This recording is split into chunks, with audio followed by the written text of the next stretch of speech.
Hello everyone, welcome to complex engineering. तो अभी हम लोग बात करने वाले पैरेलल आरएलसी सर्किट के बारे में। इससे पहले हमने बात किया था सीरीज़ आरएलसी सर्किट के बारे में। तो अभी हम लोग बात करेंगे पैरेलल आरएलसी सर्किट के बारे में। तो जैसे कि नाम से पता चल रहा है पैरेलल आरएलसी सर्किट, इसका मतलब रेसिस्टेंस, कैपेसिटेंस और जो इंडक्टेंस होगा वो कैसे कनेक्टेड होगे, पैरेलल कॉन्फ़िगरेशन में कनेक्टेड होगे, राइट। तो सबसे पहले आप सर्किटरी देखो, तो जो सर्किटरी होगी वो आपको कुछ इस तरीके से मिलेंगे। यहाँ पर ये हमने कंसिडर कर लिया, ये एसी सोर्स है और ये जो एसी सोर्स है इसकी जो फ्रीक्वेंसी आप इसको वेरी कर सकते हो, वेरिएबल फ्रीक्वेंसी वाला एसी वोल्टेज सोर्स है। यहाँ पर ये हमने कंसिडर कर लिया रेसिस्टेंस, यहाँ पर ये हमने कंसिडर कर लिया इंडक्टेंस, यहाँ पर ये हमने कंसिडर कर लिया कैपेसिटर। यहाँ पर ये जो रेसिस्टर है इसके थ्रू जो करंट जो फ्लो रहा है वो है आई आर, इंडक्टर के थ्रू करंट फ्लो रहा है आई एल, कैपेसिटर के थ्रू जो करंट जो फ्लो रहा है वो कितना हो रहा है आई सी करंट फ्लो रहा है। तो यहाँ पर आप देखो जो तीनों जो एलिमेंट है इंडक्टर, कैपेसिटर, रेसिस्टर, ये कैसे कनेक्टेड है, पैरेलली कनेक्टेड है। तो जो आरएलसी सर्किट होती है उसको हम लोग बेसिकली पैरेलल आरएलसी सर्किट बोलते हैं। यहाँ पर आप देखो जो एलिमेंट्स है वो कैसे कॉन्फ़िगरेशन में कनेक्टेड है, पैरेलल कॉन्फ़िगरेशन में कनेक्टेड है। इसका मतलब जो वोल्टेज होगा पूरी सर्किट में, या फिर आप बोल सकते हो हर एक ब्रांच के अक्रॉस, या फिर सिंपल वर्ड में ये जो रेसिस्टेंस है इसके अक्रॉस वोल्टेज, इंडक्टर के अक्रॉस वोल्टेज और कैपेसिटर के अक्रॉस जो वोल्टेज होगा, या फिर आप बोल सकते हो जो पोटेंशियल डिफरेंस होगा वो सेम होगा। हमें पता है पैरेलल कनेक्शन में क्या होता है, जो पोटेंशियल डिफरेंस होता है वो कांस्टेंट रहता है, सीरीज़ में जो करंट है वो कांस्टेंट रहता है। इसके बारे में हमने डिस्कस किया था। पैरेलल में वोल्टेज कांस्टेंट रहता है और सीरीज़ में जो करंट है वो कांस्टेंट रहता है। तो जब आप ये सर्किट का फेजर डायग्राम बनाओगे तो जो रेफरेंस आप किसको कंसिडर करते हुए चलोगे, वोल्टेज को कंसिडर करते हुए चलोगे। यहाँ पर आप देखो जो पैरेलल आरएलसी सर्किट है ये इसके बहुत सारे एप्लीकेशन होते हैं। जैसे फॉर एग्जांपल इसको हम लोग रिजेक्टर सर्किट के तौर पर यूज़ कर सकते हैं।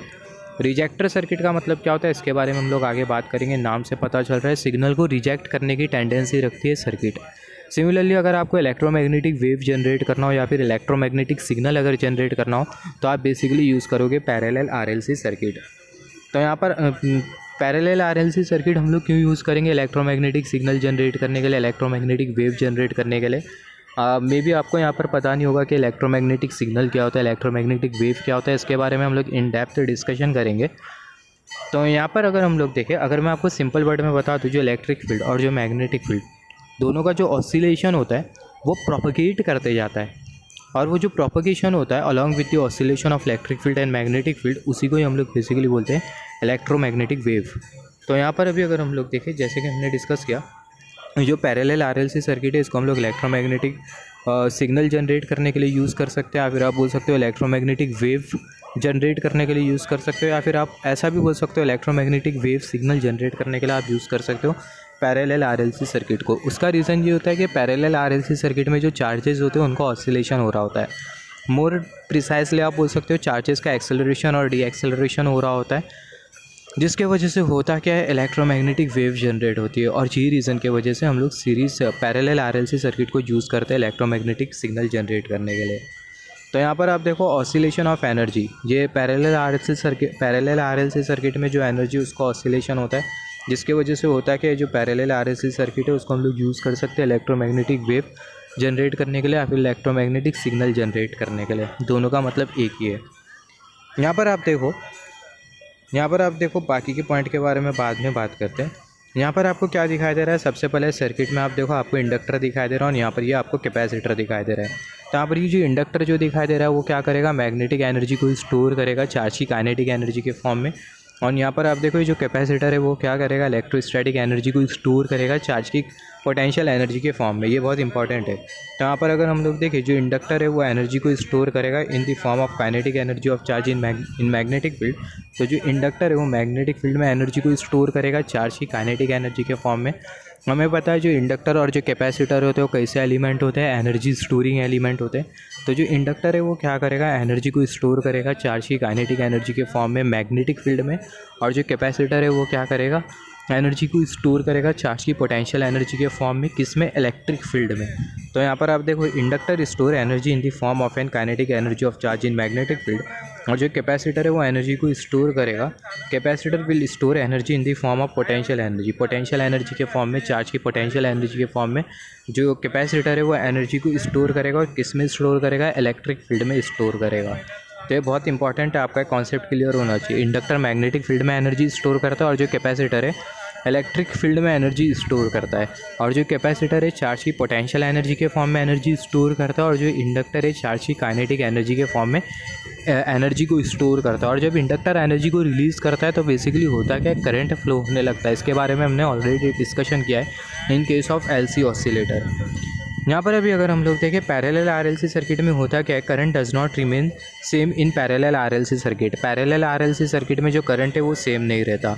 करंट क्यों नहीं सेम रहता, जैसे कि हमने डिस्कशन किया था कि जो एलिमेंट्स होते हैं वो कैसे कनेक्टेड होते हैं, पैरेलली कनेक्टेड होते हैं। तो जो वोल्टेज होता है या फिर आप बोल सकते हो जो पोटेंशियल डिफरेंस होता है वो सेम होता है, या फिर आप बोल सकते हो कांस्टेंट होता है, मगर जो करंट है वो कांस्टेंट नहीं होता।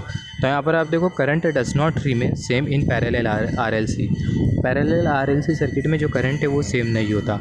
मगर अगर हम लोग रेजोनेंस कंडीशन कंसीडर करें, और रेजोनेंस कंडीशन के बारे में हमने ऑलरेडी डिस्कशन किया है। रेजोनेंस कंडीशन के टाइम होता क्या है, रेजोनेंस कंडीशन के time under resonance condition circuits behave like a purely resistive circuit and current from inductor and capacitor IL and IC become same in magnitude but opposite in direction, जिसके वजह से होता क्या है, hence IL and IC current will become zero और can say get cancel, total current will flow from resistor only. जैसे कि हमने डिस्कस किया था, ये जो स्टेटमेंट है इसको हम लोग फिर से रिपीट नहीं करेंगे।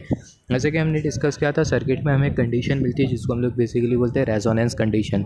तो रेजोनेंस कंडीशन में होता क्या है, जो इंडक्टिव रिएक्टेंस होता है वो किसके बराबर में हो जाता है, कैपेसिटिव रिएक्टेंस के बराबर में हो जाता है, क्योंकि जो इंडक्टर और जो कैपेसिटर के अक्रॉस जो वोल्टेज होता है वो सेम हो जाता है, वोल्टेज सेम हो जाता है, जिसकी वजह से होता है कि इंडक्टर और कैपेसिटर के थ्रू जो करंट जो फ्लो करता है वो अपोजिट डायरेक्शन में फ्लो करता है, दोनों का मैग्नीट्यूड सेम होता है, जिसकी वजह से इंडक्टर कैपेसिटर जो करंट है वो क्या हो जाता है, ज़ीरो हो जाता है।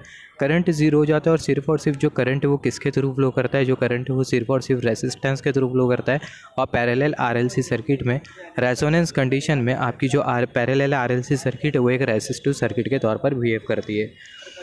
जैसे कि हमने सीरीज़ आरएलसी सर्किट में डिस्कशन किया था, सेम कॉन्सेप्ट एप्लीकेबल है पैरेलल आरएलसी सर्किट में भी।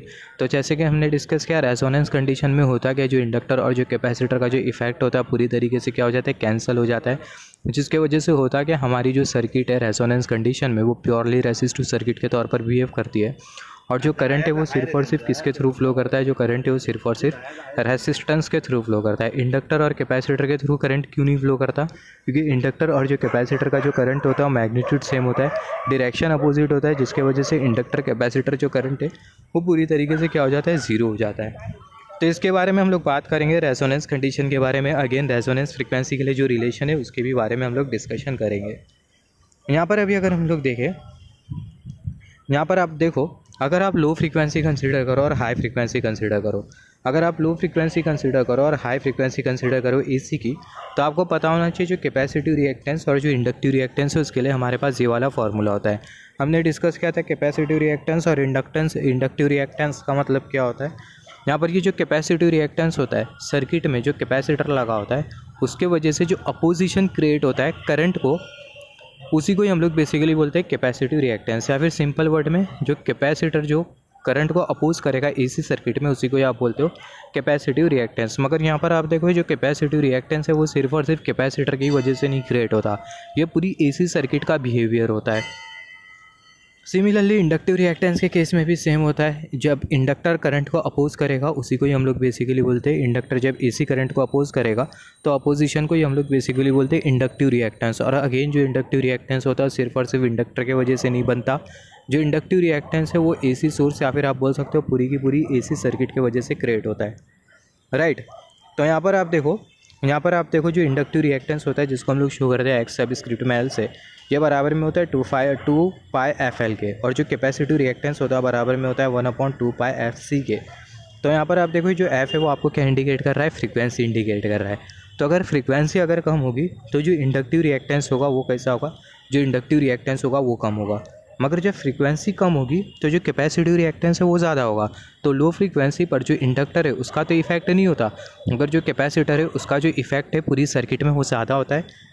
कैपेसिटर का इफेक्ट ज़्यादा होने के वजह से लो फ्रीक्वेंसी पर ये पूरी जो सर्किट है वो कौन सी सर्किट के तौर पर बिहेव करती है, आरसी सर्किट के तौर पर बिहेव करती है। सिमिलरली यहाँ पर अगर आप देखो, आप अगर हायर फ्रीक्वेंसी कंसीडर करो तो हाई फ्रीक्वेंसी पर होगा क्या, फ्रीक्वेंसी इंक्रीज़ करेंगी तो जो एक्सएल है वो भी इंक्रीज़ करेगा, राइट। फ्रीक्वेंसी और जो एक्सएल है दोनों का डायरेक्ट रिलेशन है, मगर एक्स और जो फ्रीक्वेंसी है दोनों का इन्वर्स रिलेशन है। तो हाई फ्रीक्वेंसी पर आप देखो जब फ्रीक्वेंसी इंक्रीज़ करेंगी तो जो इंडक्टिव रिएक्टेंस है वो इंक्रीज़ करेगा। तो हायर फ्रीक्वेंसी पर जो इंडक्टिव रिएक्टेंस होगा वो हाई होगा, मगर हायर फ्रीक्वेंसी पर जो कैपेसिटिव रिएक्टेंस होगा वो कम होगा। इसका मतलब हायर फ्रीक्वेंसी पर जो इंडक्टर है उसका जो इफेक्ट होगा सर्किट में वो ज़्यादा होगा, इंडक्टर का डोमिनेंस ज़्यादा होगा ओवरऑल सर्किट में, जिसकी वजह से पूरी जो सर्किट है कौन सी सर्किट के तौर पर बिहेव करेंगी, आरएल सर्किट के तौर पर बिहेव करेगी। यहाँ पर अगर आप देखो सिमिलरली बात कर लेते हैं रेजोनेंस कंडीशन के बारे में। तो यहाँ पर आप देखो अंडर रेजोनेंस कंडीशन जैसे कि हमने डिस्कस किया इंडक्टर के अक्रॉस वोल्टेज और जो कैपेसिटर के अक्रॉस जो वोल्टेज हो दोनों बराबर में होगा रेजोनेंस कंडीशन में। तो जो इंडक्टर के अक्रॉस वोल्टेज और जो कैपेसिटर के अक्रॉस जो वोल्टेज है दोनों बराबर में रहेगा रेजोनेंस कंडीशन में। इसका मतलब जो इंडक्टिव रिएक्टेंस और जो कैपेसिटिव रिएक्टेंस है दोनों बराबर में होगा। हमें पता है XL is equal to omega L, तो ओमेगा एल एक्स सी 1/ओमेगा सी, तो यहाँ पर ये 1/ओमेगा सी।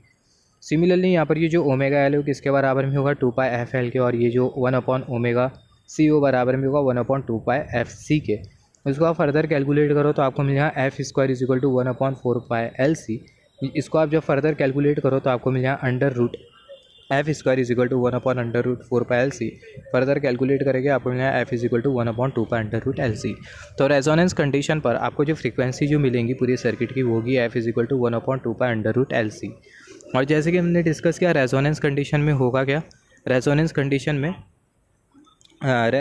कंडीशन में पूरी जो सर्किट होगी वो कैसी बिहेव करेगी, प्योरली रेसिस्टिव सर्किट के तौर पर बिहेव करेगी, राइट। सिमिलरली यहाँ पर आप देखो रेजोनेंस कंडीशन में पूरी जो सर्किट है वो कैसे बिहेव करेंगी, प्योरली रेसिस्टिव सर्किट के तौर पर बिहेव करेंगी। क्यों बिहेव करेंगी, क्योंकि आप देखो जो इंडक्टर का करंट और जो कैपेसिटर का जो करंट है दोनों का मैग्नीट्यूड बराबर हो जाएगा, डायरेक्शन में अपोजिट हो जाएंगे। तो जो इंडक्टर का करंट IL और जो कैपेसिटर का करंट है IC ऊपर की तरफ, ये वाली जो लाइन है वो आपको इंडिकेट कर रही है कैपेसिटर करंट और ये वाला जो वेक्टर है वो आपको इंडिकेट कर रहा है इंडक्टर करंट। तो रेजोनेंस कंडीशन में होगा कि जो इंडक्टर करंट और जो कैपेसिटर करंट है दोनों का मैग्नीट्यूड सेम हो जाएगा, डायरेक्शन अपोजिट हो जाएगा, दोनों करंट एक दूसरे को कैंसिल आउट कर देंगे। इसका मतलब दोनों का इफेक्ट कैंसिल हो जाएगा। इसका मतलब जो सर्किट है वो कैसी बिहेव करेंगी, प्योरली रेसिस्टिव सर्किट के तौर पर बिहेव करेगी। सिमिलरली यहाँ पर अगर आप देखो जैसे कि हमने डिस्कस किया था कि जो पैरेलल RLC इसको हम लोग रिजेक्टर सर्किट बोलते हैं। तो रिजेक्टर सर्किट हम लोग क्यों बोलते हैं, तो यहाँ पर उसका रीज़न लिखा हुआ है एट रेजोनेंट फ्रीक्वेंसी। यहाँ पर अगर हम लोग देखें at resonant frequency the impedance of the circuit is higher and equal to the resistance that is equal to R. तो रेजोनेंट फ्रीक्वेंसी या फिर आप बोल सकते हो रेजोनेंस कंडीशन पर जो सर्किट का जो इम्पिडेंस होगा वो हाई होगा। हाई इम्पिडेंस होने की वजह से हाई इम्पिडेंस होगा और वो किसके बराबर में होगा, रेसिस्टेंस के बराबर में होगा। तो रेजोनेंस कंडीशन पर या फिर आप बोल सकते हो रेजोनेंट फ्रीक्वेंसी पर जो इम्पीडेंस होगा Z वो हाई होगा और वो किसके बराबर में होगा, सर्किटल रेसिस्टेंस के बराबर में होगा। जिसके वजह से होता क्या, as a result circuit suppresses the signal of frequency equal to the resonant frequency by offering maximum impedance and minimum current. तो जैसे कि हमने डिस्कस किया स्टेटमेंट आपको क्या बोल रहा है, जैसे कि हमने यहाँ पर ये वाले पॉइंट से डिस्कस किया रेजोनेंट फ्रीक्वेंसी पर जो इम्पीडेंस होगा वो हाई होगा और किसके बराबर में होगा, सर्किटल रेसिस्टेंस के बराबर में होगा। जिसके वजह से होगा क्या, जिसके वजह से कोई एक ऐसी फ्रीक्वेंसी जो कि रेजोनेंस फ्रीक्वेंसी से मैच कर जाए तो आपकी जो पैरेलल RLC सर्किट है वो फ्रीक्वेंसी को क्या कर देंगी, रिजेक्ट कर देंगी या फिर आप बोल सकते हो सप्रेस कर देंगी मैक्सिमम इम्पीडेंस ऑफर कर और मिनिमम करंट ऑफर कर bye offering maximum impedance and minimum current. तो यहाँ पर आप देखो ये स्टेटमेंट आपको यही बोल रहा है as a result circuit suppresses the signal of frequency. कोई एक ऐसी फ्रीक्वेंसी जो कि रेजोनेंस फ्रीक्वेंसी से मैच कर जाए तो जो फ्रीक्वेंसी वो क्या हो जाएंगी, रिजेक्ट हो जाएंगी, क्योंकि आपकी जो सर्किट है इम्पीडेंस मैक्सिमम ऑफर करेंगी। इम्पीडेंस के बारे में हमने डिस्कशन किया है, इम्पीडेंस मैक्सिमम ऑफर करेंगी और मिनिमम करंट प्रोवाइड करेंगी, जिसके वजह से होगा क्या, वो जो फ्रीक्वेंसी वो क्या हो जाएंगी, वो रिजेक्ट हो जाएंगी। तो यही रीज़न की वजह से ये जो पैरेलल RLC सर्किट है उसको हम लोग बोलते हैं रिजेक्टर सर्किट। और यहाँ पर ये जो पैरेलल RLC सर्किट है आप इसको यूज़ करोगे रिसीविंग एंड पर, hence a signal is not receiving end पर। तो जैसे कि हमने डिस्कस किया जो सिग्नल है वो क्या हो जाएगा, रिजेक्ट हो जाएगा, राइट। जो फ्रीक्वेंसी क्या हो जाएंगी वो रिजेक्ट हो जाएगी, hence a signal is rejected at receiving end. तो जो सिग्नल है वो क्या हो जाएगा, वो रिजेक्ट हो जाएगा रिसीविंग एंड पर। वन सेकेंड रिपीट कर देता हूँ, ये जो पैरेलल RLC सर्किट है इसको हम लोग रिजेक्टर सर्किट इसलिए बोलते हैं क्योंकि रेजोनेंस कंडीशन पर होता क्या है, जो इम्पीडेंस होता है वो हाई होता है और बराबर में होता है सर्किटल रेसिस्टेंस के, जिसके वजह से होता है क्या, कोई एक ऐसी फ्रीक्वेंसी एक्सटर्नल फ्रीक्वेंसी अगर रेजोनेंस फ्रीक्वेंसी से मैच कर जाती है तो आपकी जो सर्किट है वो फ्रीक्वेंसी को क्या करेगी, हाई इम्पीडेंस प्रोवाइड करेंगी, मिनिमम करंट प्रोवाइड करेंगी, जिसके वजह से होगा क्या, जो फ्रीक्वेंसी है वो आपकी रिजेक्ट हो जाएंगी, जिसके वजह से होगा क्या, जो सिग्नल होगा वो रिसीविंग एंड पर रिजेक्ट हो जाएगा। यहाँ पर अगर आप देखो जैसे कि हमने थोड़े टाइम पहले बोला था, स्टार्टिंग में हमने डिस्कशन किया था, note that in parallel RLC circuit voltage will remain constant. Parallel RLC में जो वोल्टेज होता है कांस्टेंट होता है, जिसके वजह से होता क्या, फेज़र में हम लोग रेफरेंस किसको लेते हैं, वोल्टेज को लेते हैं। यहाँ पर अगर आप देखो इक्वेशन को आप अगर केयरफुली नोटिस करो, यहाँ पर आप देखो जैसे कि हमने डिस्कस किया, रेजोनेंस फ्रीक्वेंसी पर होता है क्या, जो इम्पीडेंस होता है वो मैक्सिमम होता है और जो करंट है वो मिनिमम होता है। आप इसको ड्राइव भी कर सकते हो, आप इसका रिलेशन भी देख सकते हो। हमें पता है नॉर्मल कंडीशन में होगा क्या, जब रेजोनेंस कंडीशन नहीं होगी तो जो इम्पीडेंस है वो बराबर में होगा RMS voltage upon inductor current, capacitor current, resistance current, capacitor current plus inductor current. तो जब रेजोनेंस कंडीशन नहीं होगी तभी जो इम्पीडेंस है वो बराबर में होगा आरएमएस वोल्टेज अपॉन रेसिस्टेंस के थ्रू जो करंट फ्लो रहा है वो capacitor current plus inductor current. मगर इम्पीडेंस जब रेजोनेंस कंडीशन होगी तो होगा क्या, जो इंडक्टर करंट और जो कैपेसिटर करंट है वो क्या हो जाएगा, कैंसिल हो जाएगा। आईसी और जो आईएल है वो कैंसिल हो जाएगा। तो होगा क्या, रेजोनेंस कंडीशन में आईसी आईएल कैंसिल हो जाएगा, तो जो इम्पीडेंस है बराबर में रहेगा VRMS अपॉन IR। तो यहाँ पर आप देखो ये जो इम्पीडेंस और जो करंट है दोनों के बीच का इन्वर्स रिलेशन है। उसका मतलब रेजोनेंस कंडीशन पर जो इम्पीडेंस है वो हाई होगा और जो करंट है वो मिनिमम होगा। इम्पीडेंस हाई होने की वजह से, करंट मिनिमम होने की वजह से आपका जो एक्सटर्नल सिग्नल है वो क्या हो जाएगा, रिजेक्ट हो जाएगा। यहाँ पर आप देखो, यहाँ पर ये जो इंडक्टर करंट और ये कैपेसिटर करंट आपने जो कंसीडर किया है, अगर आप इसका सम कंसीडर करो तो इसका जो वेक्टर सम होगा वो हमेशा सोर्स करंट के कंपैरिजन में कम होगा। तो यहाँ पर आप देखो, दी vector sum of inductor current and capacitor current will always remain less than the source current. तो इंडक्टर करंट और ये कैपेसिटर करंट, इसका अगर हम लोग वेक्टर सम कंसीडर करें तो इंडक्टर करंट और कैपेसिटर का करंट, इनका जो वेक्टर सम होगा वो हमेशा कम होगा, किसके कंपैरिजन में, सोर्स करंट के कंपैरिजन में कम होगा। इसका मतलब किसी भी टाइम इंस्टेंट पर आपके सर्किट में जो सोर्स करंट होगा वो हमेशा ज़्यादा होगा in comparison with vector sum of inductor and capacitor current.